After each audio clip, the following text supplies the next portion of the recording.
Luke chapter 23, verses 32 to 56. Two other men, both criminals, were also led out with him to be executed. When they came to the place called the Skull, they crucified him there, along with the criminals, one on his right, the other on his left.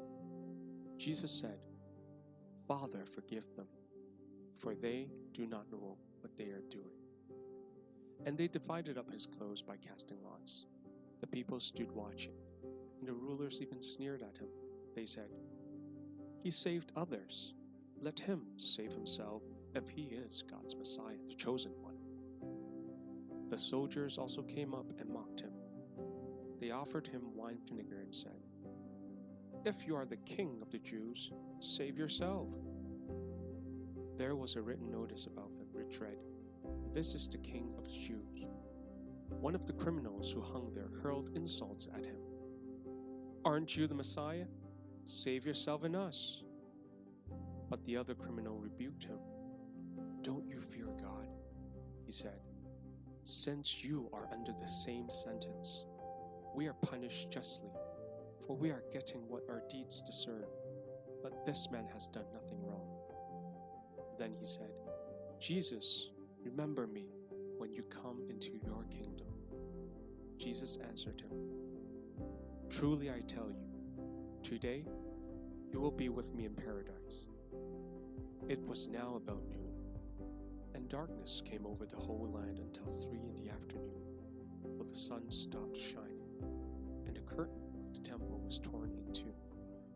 Jesus called out with a loud voice, "Father, into your hands I commit my spirit."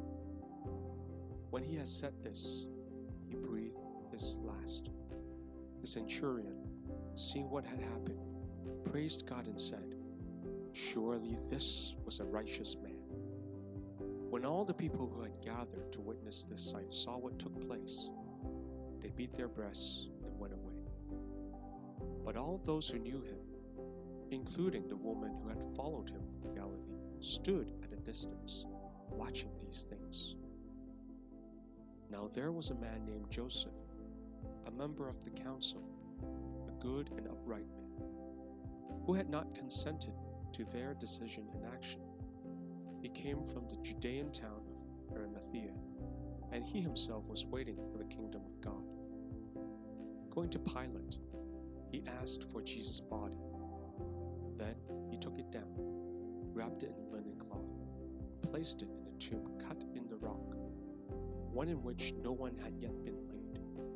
It was preparation, and the Sabbath was about to begin. The woman who had come with Jesus from Galilee followed Joseph and saw the tomb and how his body was laid in it. Then they went home, prepared spices and perfumes, but they rested on the Sabbath in obedience to the commandment.